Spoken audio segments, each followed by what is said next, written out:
결혼 40주년이 된 어떤 한 사람이 있었습니다.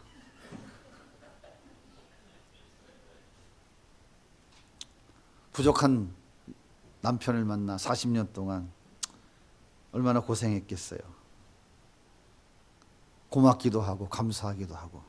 그래서 이런 걸 하나 보냈답니다.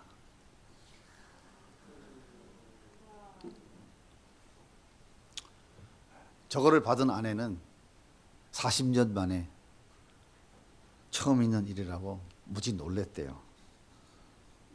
저도 남의 들은 얘기를 하는 거니까 오해는 하지 마십시오. 꽃바구니가 너무 신기해가지고 이리도 보고 저리도 보다가 핸드폰을 들고 뭐 수십 장 사진도 찍었다고 그러더라고요. 어린아이처럼 기뻐하는 모습을 보였다고 하더라고요. 여러분 생각해 보세요. 40개의 꽃송이가 담긴 바구니, 돈으로 치면 몇 푼이나 되겠습니까? 하지만 이 꽃바구니는 아내를 향한 남편의 사랑을 전달한 메신저입니다. 전달자예요. 여러분, 메신저는 자기 감정과 의지를 전하지 않습니다. 메신저는 보내는 사람이 담아준 것을 있는 그대로 전달합니다. 빼거나 더하지도 않아요. 의미를 추가하거나 삭제하지도 않습니다. 이것이 전달자, 메신저의 역할이에요. 만약에 어떤 우편 배달부가 정보를 전해주려고 보니까 이렇게 기록되어 있는 거예요. 아버지가 돌아가셨으니 속히 고향으로 내려오너라. 이 편지를 받는 아들이 얼마나 마음이 아플까. 이 우편 배달부가 내용을 살짝 고쳤어요. 아버지가 보고 싶어 하니 속히 내려오너라. 아들은 회사에 급한 일 처리해 놓고 아버지가 보고 싶다니까 주말에 열심히 고향에 내려갔어요.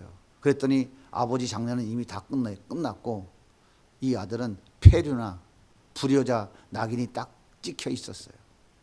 이 아들은 평생 얼마나 마음 아프게 살았을까요?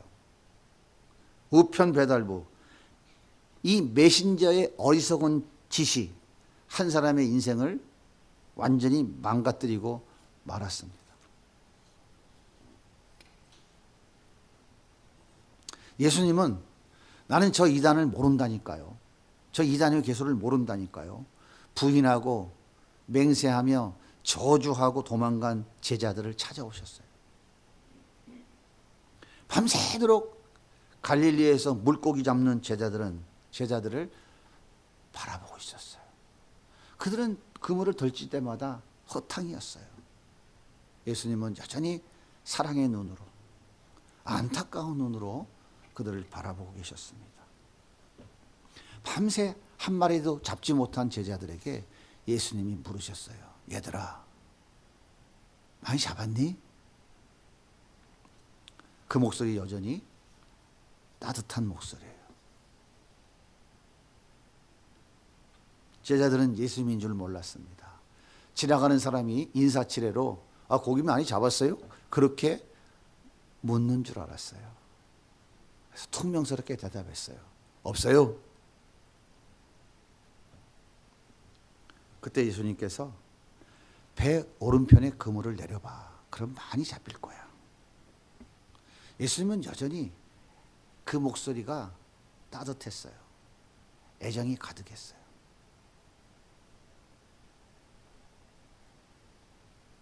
밤새 허탕친 제자들은 한 번 더 던져보지 뭐.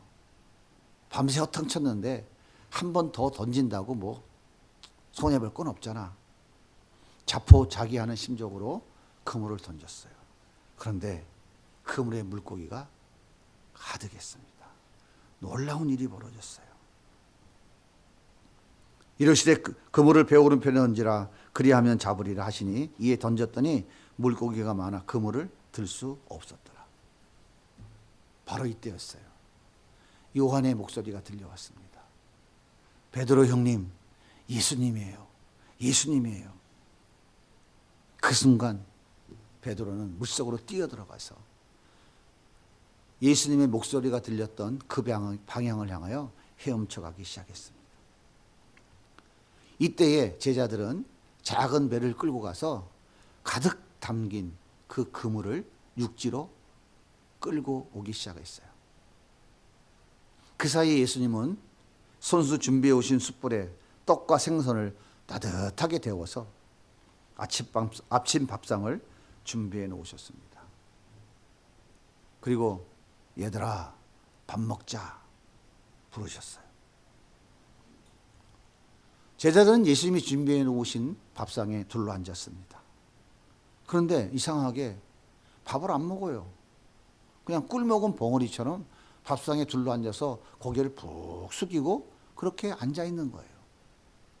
왜 제자들은 밥상 차려놓고 밥 먹으라는데 밥 안 먹고 고개를 푹 숙이고 있을까요? 이유가 뭘까요?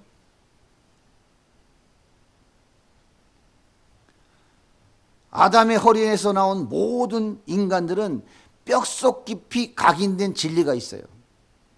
그게 바로 인과응보라고 하는 거예요. 인과응보.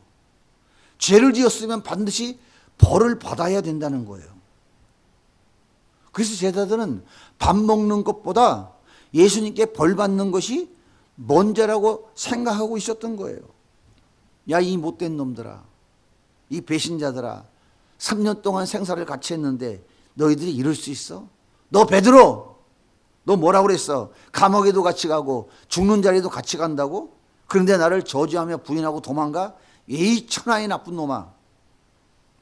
예수님은 이렇게 호통치고 분노하고 야단치고 욕할 것을 기다리고 있었어요. 그리고 자기들이 예수님을 부인하고 배신하고 버린 그 죄의 대가를 주님께서 무언가를 지금 말씀하실 것을 기다리고 있었어요. 그런데 밥상 차려놓고 밥 먹으라고 그러니까 이해가 되겠습니까? 이게 범죄한 인간의 모습인 거예요. 괜히 뭐 앉아갖고 말없이 밥상머리에 앉아 있었던 게 아니었단 말이에요. 제자들은 지금 밥상머리에 고개를 푹 숙이고 예수님의 판결을 기다리고 있었던 거예요. 그런데 예수님은 벌을 안 주시고 밥상만 차려주신 것이 아니라 물고기도 153마리나 지금 주셨어요. 여러분 이해가 됩니까 이게? 한번 생각해 보세요. 예수님이 떡과 생선을 넉넉하게 준비해 오지 않았을까요? 모자라게 해 오셨을까요? 넉넉하게 준비해 오셨죠. 충분하잖아요. 그래도 밤새 고생했으니까 더 풍족하게 먹으면 좋겠다 싶어서 예수님께서 물고기 더 가져오라고 하셨잖아요. 몇 마리나 더 먹으면 될까요? 한 마리씩만 더 먹으면 되지 않을까요? 그래 넉넉하게 한 2마리 정도 먹으면 된다고 하면 되지 않겠어요? 그럼 14마리면 되잖아요. 그런데 왜 153마리나 그물 속에 집어넣어 주셨을까요? 여러분 이 갈릴리에서 잡은 물고기 보셨어요? 붕어같이 생겼어요. 근데 작지 않습니다. 이만해요. 보통 이만해요. 꽤 큽니다. 성인이 한 마리 먹으려면 적지 않아요. 2마리만 먹어도 충분해. 남아요, 남아. 근데 왜 153마리를 그물속에 넣어주셨을까요? 왜 정확하게 153마리라고 기록하고 있을까요? 성경에서 이렇게 숫자를 기록하거나 정확하게 어떤 사람의 이름을 기억하는 것은 그만큼 중요하다는 것을 얘기하는 거예요.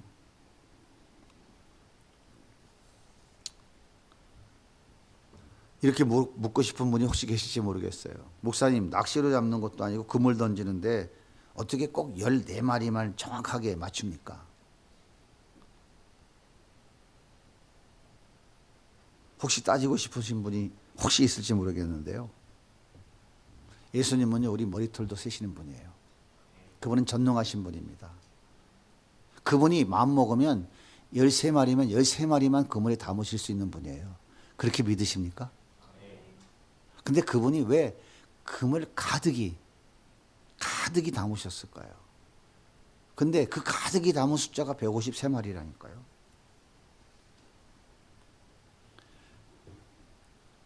그날 밤 물고기를 못 잡으면 집에서 기다리는 가족들은 굶어야 됩니다. 예수님은 그 가족들을 생각하시고 넉넉하게 물고기를 그물에 넣으신 것이 아닐까요? 생각해 보세요. 가장이 7명이 물고기 잡잖아요. 그럼 한 가족에 4명씩만 잡아도 4, 7이 28, 28명이잖아요. 그죠? 그러면 14마리 구워 먹었다고 치면 146마리 남잖아요. 7가정에 몇 마리씩 주면 돼요? 20마리씩 나눠 가질 수 있어요. 그거면요, 팔아서 쌀도 사고 김치도 사고 고기도 사고 다 살 수 있어요. 넉넉하게 먹을 수 있는 양입니다. 예수님은 제자들뿐만 아니라 집에서 기다리고 있는 가족들을 위해서도 사랑과 정성이 가득 담긴 따뜻한 밥상을 준비해 오신 거예요. 여러분, 예수님의 마음이 느껴지십니까? 이 제자들은 어떻게 했다고요? 예수님 통해서 뭔가 부귀영화 누리려다가 예수님이 붙잡혀 가니까 예수님한테 저주하면서 욕하면서 다 도망간 인간들이라니까요.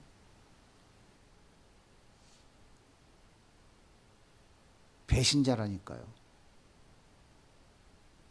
근데 예수님은 부활하신 후에 그들을 2번이나 만났어요. 근데 그들은 갔어요. 근데 예수님 또 찾아오시는 거예요. 뭐가 아쉬워서 찾아옵니까? 뭐가 아쉬워서 밥상 차려갖고 오셔요? 뭐가 아쉬워서 그의 가족들까지도 주님은 계산하셔서 물고기가 넉넉히 잡히게 하실까요?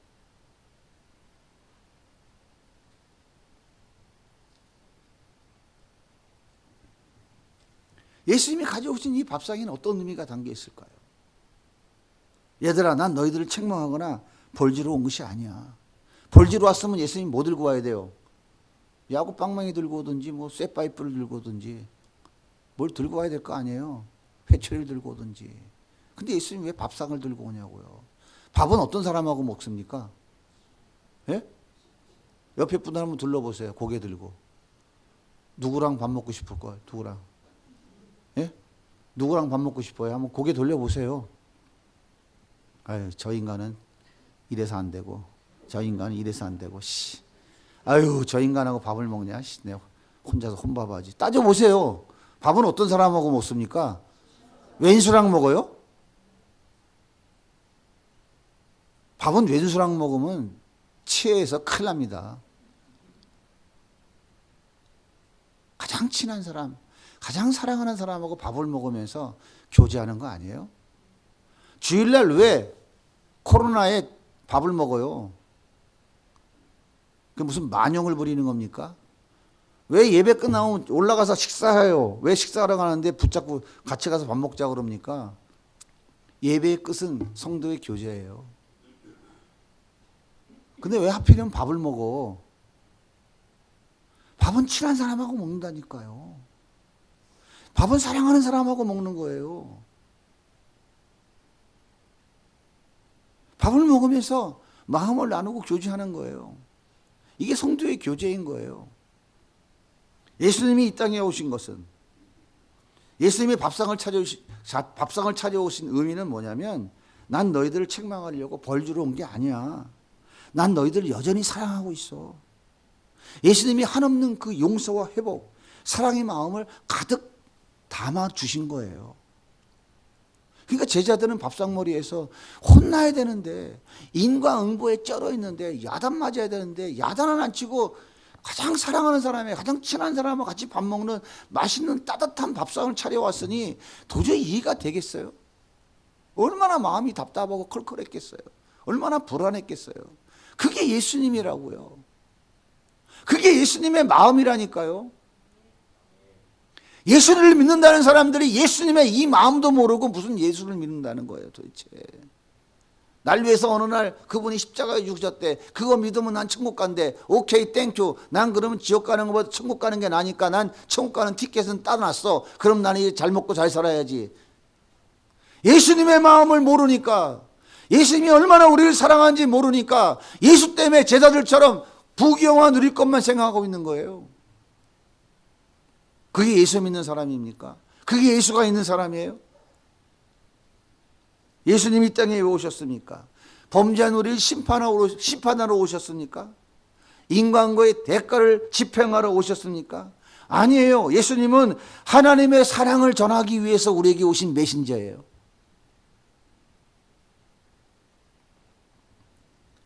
여러분 한번 생각해 보세요. 지금까지 살아오면서 나에게 가장 큰 기쁨, 나에게 가장 큰 행복을 전달해 준 최고의 메신저가 무엇이었습니까?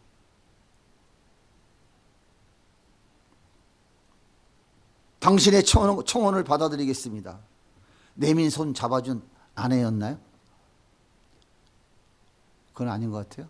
전혀 반응이 없으시네. 그때 잘못 내밀었지, 손을. 그때는 그랬잖아요, 사실. 오래 안 가서 그렇지.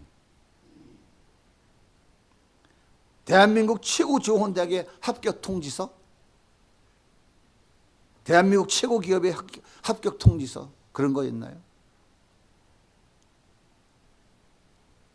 사법고시 합격 통지서, 아파트 청약 당첨 통지서. 여러분, 이 세상에 그 어떤 매력적인 메신저라 할지라도 그 메신저가 전해주는 소식은 잠시 있다 없어질 거예요. 잠시 있다 없어져요. 그 기쁨과 행복이 아무리 크고 높다 할지라도 그것은 순간이에요. 아침에 해가 뜨면 사라져버릴 아침 안개 이슬과 같은 거예요. 검은 머리 팥볼이 되도록 난 당신 없으면 죽어도 못 삽니다. 결혼해 주시오. 싫다는 것을 끝까지 쫓아다니면서 결국은 결혼해가지고 내민선 붙잡았는데 지금 어떻게 살아요? 그 메신저가 영원했던가요?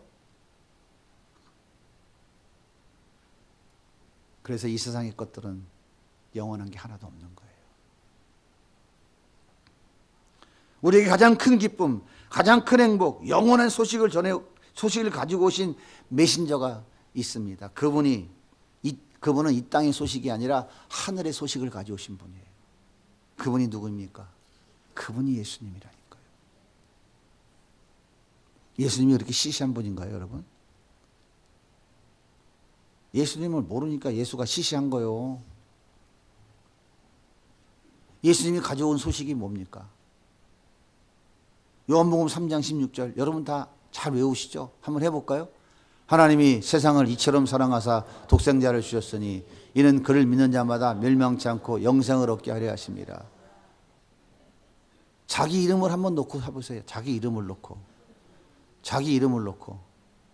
자, 시험 안 들 만한 사람이란 이름을 넣은 거예요. 하나님이 누구를, 나를, 자기 이름을 내보세요. 독생자를 주셨으니 이는 그를 믿는 자마다 멸망하지 않고 영생을 얻게 하여. 나를 사랑해서 나 대신 예수를 십자가에 죽여서 나에게 영생 주신대요. 말이 되는 소리입니까? 헛소리 안 해요? 헛소리? 옆에 분한테 물어보세요. 나 돈 1,000만 원이 필요한데 오늘 좀 빌려주세요. 얘기 좀 해보세요. 1,000만 원 그만두고 나 100만 원 필요한데 100만 원만 주라 한번 해보세요. 빨리 해보세요.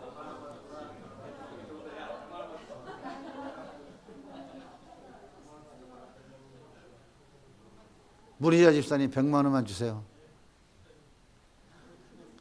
있어도 못 줘. 내가 너한테 왜 줘? 이게 인간이요. 근데 자기 아들을 내 대신 죽인대. 뭐 해서? 너를 사랑해서. 사랑한다는 게 뭡니까? 사랑은 대가가 있는 거예요, 없는 거예요? 없는 거예요. 네가 나한테 뭘 해줬기 때문이 아니라 내가 너를 일방적으로 사랑해서 너를 대신해서 내 아들을 주겠다는 거예요. 십자가에 내어줘서 너를 살려주겠다는 거예요. 이 소식 가지고 오셨다고요, 예수님이. 예수가 후지입니까? 이게 안 믿어지니까 그게 뭐 나하고 무슨 상관이 있어? 9원을 주려면 1원 더 붙여 10원을 주지. 옛날 라떼 개그네. 로마서 8장 5장 8절 한번 읽어보세요. 자, 자기 이름을 넣어서 한번 읽어보세요. 우리가 아직 재현되었을 때 그리스도께서 우리를 위하여 죽으심으로 하나님께서 우리에게 대한 자기 사랑을 확증하셨어요. 자기 이름을 놓고 한번 해보세요. 권동현이가 아직 재현되었을 때 그리스도께서 권동현이를 위하여 죽으심으로 하나님께서 우리의 권동현에 대한 자기 사랑을 확증하셨느니라. 아직 내가 죄인 될 때, 아무것도 한 게 없을 때, 죽어야 될 때에 자기 아들을 죽이심으로 우리에 대한 동현이를 사랑하는 하나님의 사랑을 확증했다는 거예요. 한마디로 말하면 무슨 얘기입니까? 난 널 사랑해. 영원히 죽어야 될 너를 사랑해. 그 사랑의 증표로 아들 예수를 십자가에 죽이겠다는 거예요.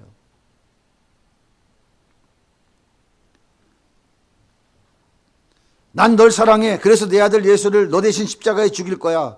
무조건적인 사랑, 나를 위해 아들을 대신 죽이는 사랑, 일방통행의 사랑, 바보 멍청이 같이 모든 것을 내어주는 사랑.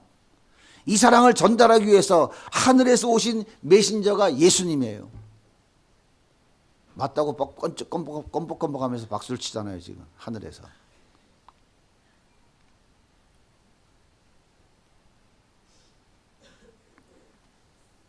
그런데 보세요. 이 메신저가 자기를 저주하고 부인하면서 도망가고 배신했다고 분노하고 그들을 향하여 인과 응보의 대가를 치르려고 하시겠어요?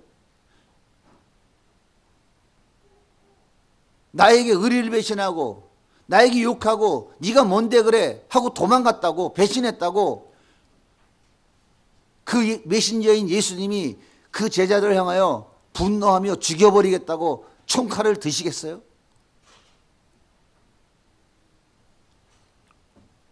너는 좀 빠따 좀 맞아야 되겠다.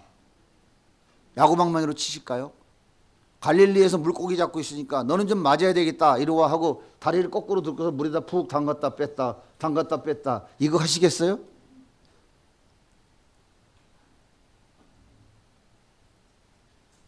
결코 그러시지 않아요. 그럴 수 없어요. 그런 분이 아니라고요. 그래서 예수님은 여전히 사랑의 눈으로, 사랑의 목소리로, 사랑과 정성을 가득 담은 밥상을 차려주시며 하늘에서 가져온 사랑의 메시지를 전해주고 계신 거예요. 예수님은 주먹으로 얼굴을 때리고 몽둥이로 온몸을 구타하고 온갖 멸시와 천대를 퍼붓는 그들을 하늘의 12 군단도 다니는 천사를 데려다가 한마디로 싹 다 죽여버릴 수 있는 능력이 있었지만 끝까지 그들을 향해서 사랑의 눈빛을 거두지 않으신 거예요.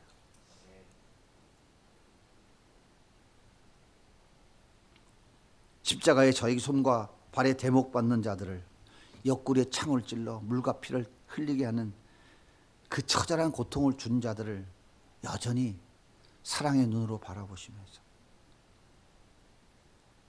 여전히 안타까운 눈으로 바라보고 계셨어요. 예수님이 저주 한마디 하셨습니까? 네가 하나님의 아들이면 십자가에서 뛰어내려와봐. 조롱하고 멸시하고 얼굴에 침 뱉는 그들을 향해서 우리 주님은 미소를 잃지 않으셨어요. 예수님은 하나님의 사랑을 가지고 오신 메신저로서의 사명을 끝까지 감당하신 분이에요.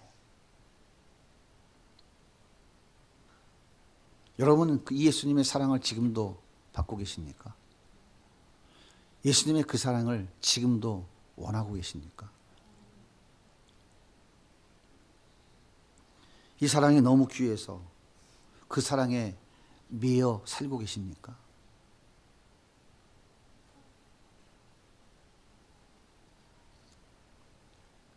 예수님이 전달해 준 하나님의 그 사랑에 감동한 미국의 프레데릭 레만 목사님이 1917년 작사 작곡한 노래가 바로 우리가 부르는 찬송가 304장이에요. 그 크신 하나님의 사랑 말로 다 형용 못하네. 저 높고 높은 별을 넘어 이 낮고 낮은 땅 위에 죄범한 영혼 구하려 그 아들 보내사 화목제물 삼으시고 죄 용서하셨네. 하늘을 두루마리 삼고 바다를 먹물 삼아도 한없는 하나님의 사랑 다기로 갈 수 없겠네. 하나님의 크신 사랑 그 어찌 닿았을까. 저 하늘 높이 쌓아도 채우지 못하리. 그 사랑은 프레드릭 목사님만 주신 사랑일까요? 우리도 예수님을 처음 만났을 때 이 찬송 불렀던 기억이 없나요? 눈물 흘리면서 주님, 나에게 이런 사랑 베풀어 주셔서 감사합니다. 하나님이 나를 이렇게 사랑하는 줄은 몰랐습니다. 이제 깨달았습니다. 내 남은 생명은 주님을 위해서 살겠습니다. 그렇게 다짐하면서 찬양하지 않았었나요? 그런데 시간이 흘러가면서 이 은혜가 서서히 식어지더니 하나님의 사랑을 이제 계산하기 시작했잖아요. 처음에는 하늘을 두루마리 삼고 바다를 먹물 삼아도 그 사랑을 다 측량할 수 없다고 찬송하고 고백했는데 하나님의 은혜가 점점 식어져 가니까 이제는 계산기를 두들기기 시작하는 거예요. 계산이 되기 시작해.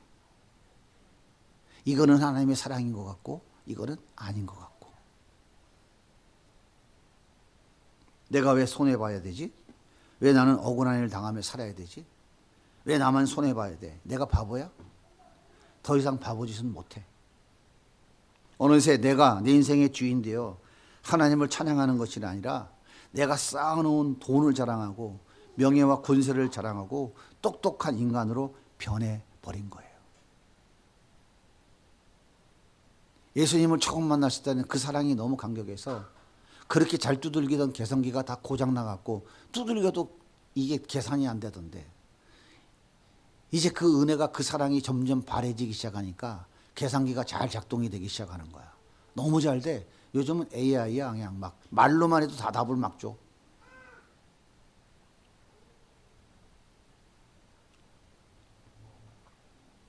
그런데요, 예수님께서는 그런 나를 향해 지금까지 단 한 번도 얼굴을 찡그리지 않고 계시다는 사실이에요.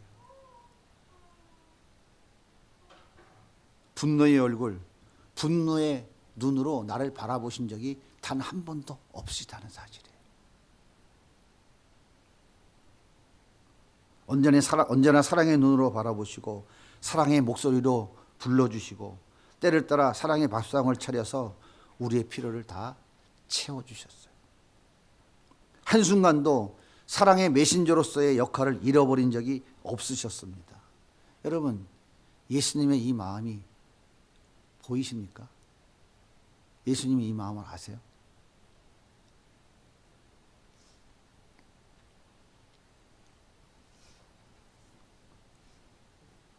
예수를 아는데, 예수를 믿는데 예수님의 이 마음을 모르면 그게 무슨 예수 믿는 사람이냐고요. 그러니까 전부 다 뭐 하냐면 예수 믿고 구원받아 천국 가는 티켓은 받았으니까 이제 내가 예수 때문에 잘 먹고 잘 살아야 되고 예수 때문에 내 이름을 높이고 예수 때문에 내가 자랑을 해야 되고 예수 때문에 내가 뭔가 나를 드러내는 삶을 살아보겠다고 온갖 수단과 방법을 다 동원하고 있는 거예요. 너무나 기가 막히지 않나요?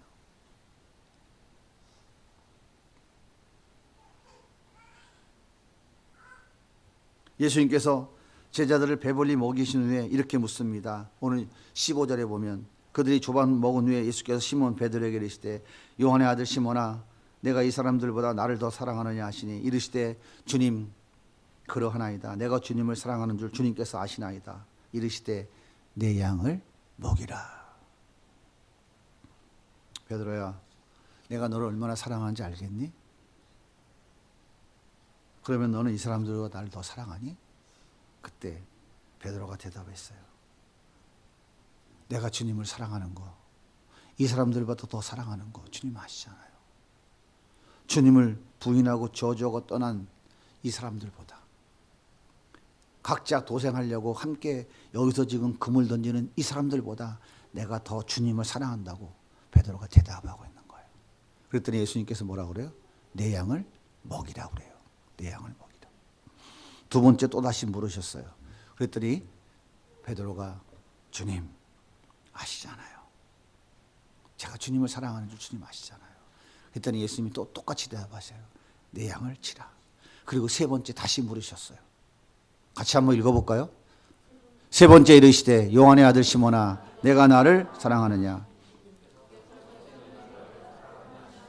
베드로가 근심하여 이르되 주님 모든 것을 아시오매 내가 주님을 사랑하는 줄 주님께서 아시나이다. 예수께서 이르시되 내 양을 먹이라. 베드로가 근심하며 주님이 아시잖아요 라고 대답합니다. 왜 베드로가 근심하며 대답할까요? 왜 근심하며 대답해요? 베드로는 예수님이 나의 진심을 지금 못 알아주시는 줄 알고 왜 못 알아들으시지? 안 알아주시지? 이 생각에 지금 세 번이나 반복하는 줄로 생각하고 있었던 거예요. 정말 그럴까요? 정말 그럴까요? 전능하신 예수님께서 베드로의 마음을 모르고 계실까요? 예수님이 세 번 반복해서 물으신 것은 세 번 부인하고 통곡했던 베드로의 그 아픈 상처와 기억을 완전히 치료해 주고 싶으셨던 거예요. 이것이 예수님의 사랑이에요. 여러분 예수님의 마음을 아시겠어요? 베드로만 그렇게 사랑하십니까? 베드로만 그렇게 사랑하시냐고요. 창세전에 선택한 우리를 십자가에 피 흘려 구원해 주신 우리 모두를 동일하게 사랑하신다니까요. 성경의 이야기는 남의 이야기가 아니에요. 성경의 이야기는 주님이 나에게 하시는 말씀인 거예요. 이 이야기는 나와 상관없다고 생각하니까 나는 주님의 그 마음이 느껴지지도 않고 깨달아지지도 않고 믿어지지도 않는 거라니까요.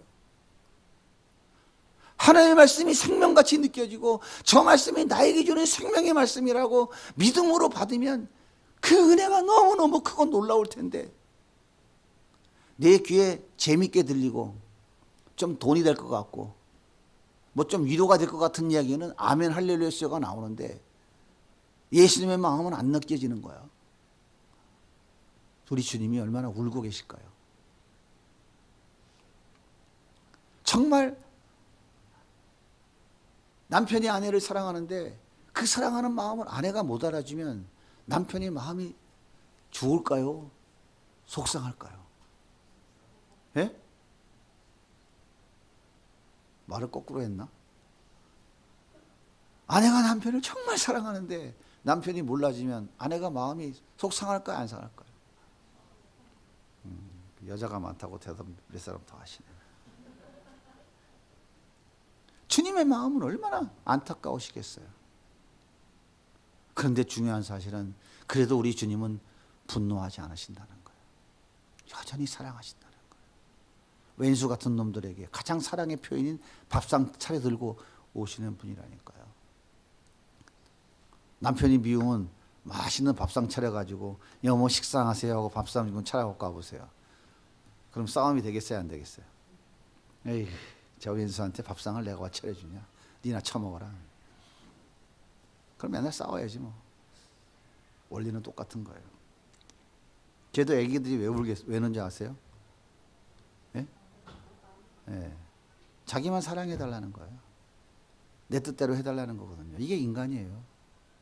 주님이 그렇게 사랑하는데도 우리 인간들은 저 애기처럼 내 뜻대로 해달라고 끝까지 버티고 울고 있는 게 그리 인간의 모습 아닌가요?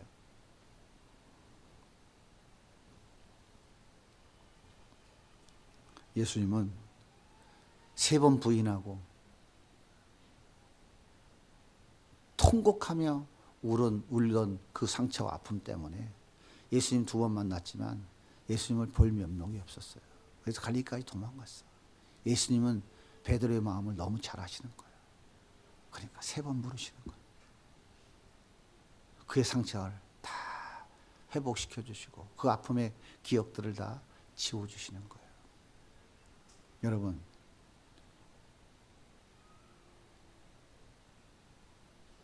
우리의 마음의 상처와 아픔과 모든 것들은 세상의 그 어떤 방법으로 치료되지 않습니다. 예수님을 만나면 치료되는 거예요. 예수님을 만나면 치료되는 거예요.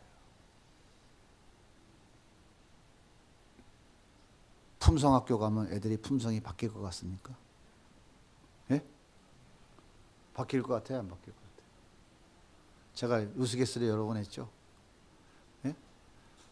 까마귀가 품성학교 가면은 품성학교 선생님들이 까마귀한테 어떻게 대접할까요? 예? 이런 나쁜 놈하고 다리 몽둥이에 분지를 거예요 아마. 왜 그럴까요? 까마귀가 뭔 짓을 했어? 그리 시냇가에 숨어있는 엘리야에게 고기 물어다 주고 물 갖다 주고 했잖아요. 예? 까마귀가 지가 농사져서 뭐 돼지 잡아서 소 잡아서 갖다 줬겠어? 남의 거 물어다 주고 갖다 줬을 거 아니에요. 그 나쁜 놈이 좋은 놈이야. 나쁜 놈이지. 그러니까 품성학교 선생님이 까마귀가 날라오면 뭐라 그러겠어? 이거 나쁜 놈의 자식, 너 도둑질했지? 하고 때린다니까. 그러면 베드로에게 내 영을 먹이라고 말씀하셨어요. 3번이나. 무엇을 먹이라는 것일까요? 내가 너에게 전달해 준 그 사랑을 내가 너에게 맡겨준 내 양들에게 먹이라는 거예요. 다시 말하면 이제 너는 나를 대신해서 나의 사랑을 전하는 메신저가 되어야 한다라고 말씀하고 있는 거예요. 예수님의 사랑, 십자가의 사랑, 십자가의 복음 전하는 메신저가 되어야 한다고 말씀하고 있는 거예요. 주님께서 베드로에게만 말씀하셨으니까? 베드로에게만 얘기한 거예요? 나하고 상관없는 거예요? 예수님의 사랑을 받은 자는 단 한 사람도 예외가 없어요. 우리 모두는 복음의 메신저가 되어야 돼요. 십자가 사랑을 전하는 메신저입니다. 다음 세대는 선교지라고 말씀하신 이유가 뭐예요? 내가 너에게 베풀어준 그 사랑, 십자가의 복음을 다음 세대 영혼들에게 전해주는 메신저가 되라는 것이에요. 대한민국의 다음 세대 복음화율은 3%밖에 되지 않습니다. 복음화율 3% 이하는 예수가 없는, 예수를 모르는, 예수 잃어버린 예수 불모지를 말하는 거예요. 우리는 이것을 선교지라고 말하잖아요. 대한민국은 선교지가 아니라 선교사를 보내는 나라입니다. 인구 대비 세계에서 가장 많은 선교사를 보내고 있는 나라가 대한민국이에요. 그런데 우리 다음 세대는 선교지로 전락해 버렸다니까요. 얼마나 기가 막힌 일이 벌어지고 있는 겁니까? 우리는 이 현실을 바라보고 명심해야 돼요. 예수 없는 가정, 예수 없는 교회, 예수 없는 민족은 이렇게 망하는 거예요. 예수 없는 교육은 다음 세대를 다른 세대로 변질시켜 버린다니까요. 그래서 우리는 목숨 걸고 다음 세대에게 예수 복음 전하는 메신저가 되어야 되는 거예요. 그래서 우리 주님이 안타까우니까 우리에게 이 사명 주신 것이라고요. 2000년 전 베드로에게 내 양을 먹이라 말씀하신 예수님은 오늘도 우리에게 동일하게 말씀하고 계십니다. 내 양을 먹이라. 예수님이 전해주신 하나님의 사랑을 받으셨습니까? 그 사랑이 하늘을 두루마리 삼고 바다를 머물 사람아도 다 기록할 수 없다고 고백하십니까? 그렇다면 우리는 예수님의 십자가 복음 전하는 메신저예요. 주님이 기뻐하시는 메신저의 삶을 포기해서는 안 됩니다. 예수를 알고 예수를 믿고 예수와 함께 살아가기를 결단한 그리스도인들이라면 우리는 예수의 이 사랑, 의 십자가의 복음을 전하는 메신저의 삶을 살아가는 것이 우리의 삶의 존재 이유인 거예요. 여러분 꼭 명심하십시오. 예수 없는 가정, 예수 없는 교회, 예수 없는 민족은 망합니다. 예수 없는 교육은 다음 세대를 다른 세대로 변질시켜 버리고 말아요. 다 망하는 거예요. 그 예수의 자리에 인간을 앉혀놓는 거예요. 인간이 예수가 되는 거예요. 다 망하는 거예요. 분명히 망합니다.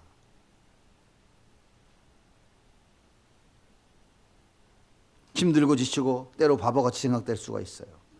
때로 억울하고 눈물 나고 허탈할 때도 있습니다. 하지만 우리는 예수님의 십자가의 사랑을 받았기에 반드시 그 사랑 전해야 하는 십자가의 전달자인 것을 잊지 마셔야 돼요. 그것이 우리에게 주신 사명입니다. 우리는 그 사명 감당하다가 때가 되어 주님 부르시면 주님 품 안에 가게 되는 거예요. 이것이 나를 사랑하사 자기 몸을 십자가에 내주신 예수님의 사랑에 반응하는 진짜 그리스도인이라는 사실을 기억하시면서 오늘도 주님 안에 승리하는 삶을 살아가기를 예수님의 이름으로 간절히 소원합니다.